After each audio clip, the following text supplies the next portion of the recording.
안녕하십니까. My name is Mr. So. Welcome to Summit's Euro 2011. This is now our fourth installment of Cultural Experience and Tour. Our educational goals for Euro 2011 include religious conflicts throughout history, knowing about the Christian and Islam history, rediscover colonial policies between medieval Europe and Latin America, and more importantly, knowing about the global community, the European Union, and NATO. We'll be traveling from Friday, March 11th to Sunday, March the 20th for approximately 10 days. Some at Euro in the past have included 2008, traveling to UK and France, learning about medieval Europe's great powers. In 2009, we traveled to Italy and Switzerland to find the roots of Europe. In 2010, we rediscovered ancient Europe by traveling to Greece and Turkey. In 2011, we are planning to go to Portugal and Spain to rediscover colonial policies between medieval Europe and Latin America. We'll be first flying from Toronto directly to the capital city of Portugal called Lisbon, and from Lisbon we'll be taking a bus to Spain to the city of Seville. From Seville we move to Granada to the capital city of Madrid, and then finally we end our trip in Barcelona and fly back directly to Toronto. The first country we'll be going to is called Portugal. Portugal, also known as the Portuguese Republic, is a country located in the southwestern Europe on the Iberian Peninsula. Portugal is the westernmost country of Europe and is bordered by the Atlantic Ocean to the west and south by Spain to the north and east. Currently, the capital city is Lisbon. Approximately, there's 11.3 million Portuguese. It's an EU member with a democratic republican parliament. Most Portuguese are Roman Catholic. There's 96% of the country is inhabited by Portuguese with 4% immigrants. Of course, they speak Portuguese mostly, and the currency is the euro. The first city we'll be starting is the capital city called Lisbon. Lisbon is the largest city of Portugal with a population of 3.34 million people. It is known for its trade, international trade, education, entertainment, media, commerce, finance, and tourism. On our first stop, we plan to go to the Mosteiras de Jerónimos, which is a magnificent monastery. From there, we will go to Rocio, or Praça do Rocio, which is located in downtown Lisbon, is one of its main squares since the Middle Ages. From there, we travel to Prados de Dom Comprimento, which is a monument that celebrates the Portuguese who took part in the Age of Discovery. From there, we move to the Belém Tower, Torre de Belém, which is a fortified tower located in Lisbon, Portugal, which was commissioned by King John II.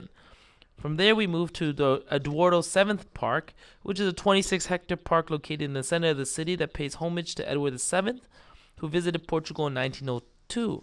From there, we move to the Church of Santa Angracia. In the 20th century, this church was converted into the National Pantheon. And in 1996, during the government dictator Antonio de Oliveira Salazar, the church turned into this pantheon, which personalities from former presidents have been buried here. From there, we move to Castelo de São José Jorge, which is a mirror castle that occupies a commanding position overlooking the city of Lisbon. And then finally, we'll finish at the Lisbon Cathedral, which is the Cathedral of St. Mary Mojo, which is quite beautiful with quite an array of construction. From Portugal, we'll be taking a bus to the beautiful country of Spain. Spain, also known as España, officially the Kingdom of Spain, is a country and a member state of the European Union located in the southwestern Europe on the Iberian Peninsula. Its mainland is bordered to the south and east by the Mediterranean Sea, to the north by France, Andorra, and the Bay of Biscay, and to the northwest and west by the Atlantic Ocean and Portugal. The capital city is Madrid. Currently, there's about 41 million Spaniards. EU member and a constitutional monarchy. Most Spaniards are Roman Catholic, with 88% being Spaniards and 12% immigrants. They speak mostly Spanish, which is the second most spoken language in the world behind English, and the currency is the euro. We are first going to start off in the beautiful city Seville. Seville is the artistic, cultural, and financial capital of the southern Spain. The city is well known for during the Roman times as Hispalis, the nearby Roman city of Italica, were successive conquests of the Roman province of Hispania Baetica by the Vandals and the Visigoths during the 5th and 6th centuries. From there, we were going to first start off at the cathedral, also known as St. Mary, which is a very beautiful Roman Catholic cathedral in Seville, and it's the largest Gothic cathedral. third largest church in the world. From there, we move to Torre de la Gureleda, which is the bell tower of the Cathedral of Seville in Seville, Spain. From then, we move to the Gold Tower. And from the Gold Tower, we go to the Sevilla Alcazar, which is a beautiful square. From there, we move to Plaza de España, Seville, which is quite an open space and quite Gothic architecture that you'll see. And from there, we go to the Kiss de Pilatos, which is quite architecture feat to see for your own eyes. From Seville, we then move to Granada. Granada is a city in the capital of the province of Granada. The city of Granada is placed at the foot of Sierra Nevada mountains. It's quite beautiful because of the elevation of being 738 meters above the sea level. Granada is also well known with Spain due to its prestigious University of Granada and its vibrant nightlife. In fact, it's said that it's one of the 3 best cities for university students. We're going to first start at the Alhambra, which is also known as the Red Fortress. It's a palace and fortress complex construction during the mid-14th century by the Moorish rulers. The Alhambra has quite different. Alhambra 2 and Alhambra 3 are quite unique in their own way because they were built for the last Muslim emirs in Spain. And its courts, you can see, has quite a Muslim and Islamic architecture feel to them. From there, we're going to go to the Albacan. This is a hill facing Alhambra, and many tourists journeyed up to this area to see the spectacular view of the city, and you could see quite a view to see. From there, we go to the Monasterio de la Corregidor, which is quite a beautiful church. Monastery, by the way, is our churches. Then we move to the Capilla Real. And the Capilla Real is quite an architecture feat to see with your own eyes. From Granada, we then move to the capital city of Madrid. Madrid is the capital and largest city of Spain. The population is approximately 6.5 million people. Madrid is one of the main tourist cities of Spain, and its capital also hosts the seat of government, and the residence of the Spanish monarch are also located in Madrid. In Madrid, we're going to see many beautiful things and possibly attend a soccer game as well. The first place we're going to visit is called the Palacio Real de Madrid, and it's the official residence of the King of Spain. This is where the monarchs reside. We then will get a chance to visit the National Archaeological Museum of Spain, also known as Museo Arqueológico Nacional, which is housed in a neoclassical building. The museum shares a roof with the National Library. From there, we go to the Plaza Mayor, which was built during the Habsburg period in the central plaza in the city of Real Madrid. It's surrounded by 3-story residence buildings and 237 balconies.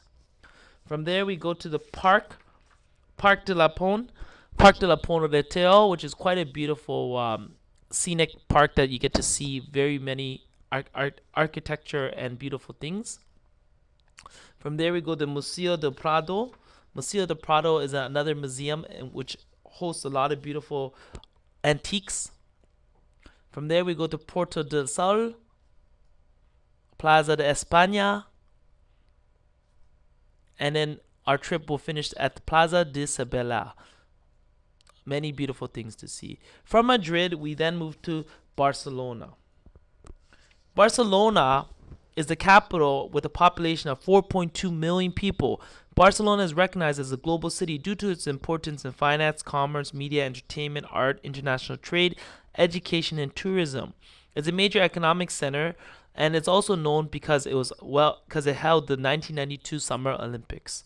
You can see that Gaudi has quite a footprint here. We're going to start off with the famous church called Sagrada Familia, which was built and begun by Gaudi in March 19, 1882. This church has been being built for over 125 years, and it will continue to be built until sometime it finishes in the first third of the 21st century. So when you go there, you can see it's constantly being under construction. From there, we go to Casamilla.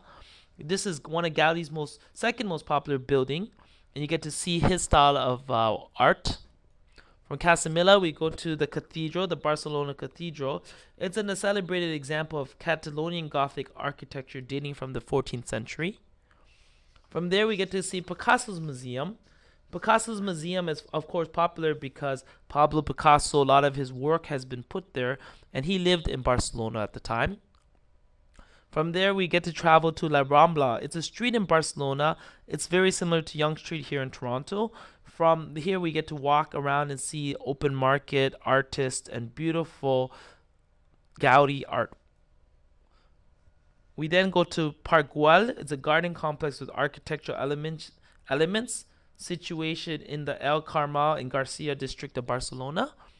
And then we go to Park Güell, which is also another garden complex that's quite beautiful, designed by Gaudi, as you can see in this picture. We then finish at Montjuïc. Barcelona Montjuïc is a broad, shallow hill with a relatively flat top overlooking the harbor to create quite a beautiful scenic scene. Our trip then from Barcelona, we will then return back to Toronto. So just to recap, on Friday, March 11th, we'll be leaving Toronto, flying and landing in Lisbon, Portugal. We'll be staying there 2 nights. And then on Monday, we go to Lisbon, Seville. We take a bus over to Granada. From Granada, we stay 1 day and we fly over. We take the bus over to Granada, Madrid. To Madrid, the capital city. Madrid, we'll be staying until Thursday, where we go to Barcelona. And Barcelona, we'll be staying from Friday all the way to Sunday when we depart back to Toronto. Our educational objectives are to compare and contrast. We always constantly look at the historical perspective, cultural perspective, and religious perspective of the people who are living in their respective countries. We also experience and learn by traveling around and tasting many different types of food. Of course, we see famous landmarks and places, and we learn about European politics. More importantly, we look at the global village and how Europe affects the globalized world in which we live.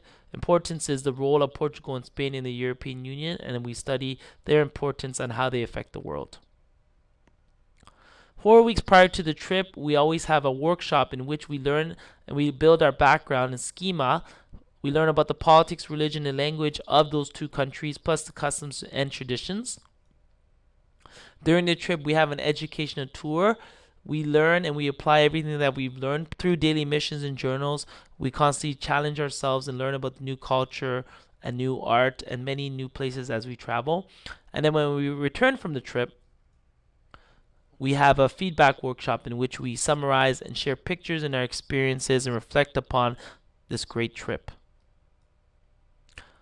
As in the past, the world is a book, and those who do not travel read only a page.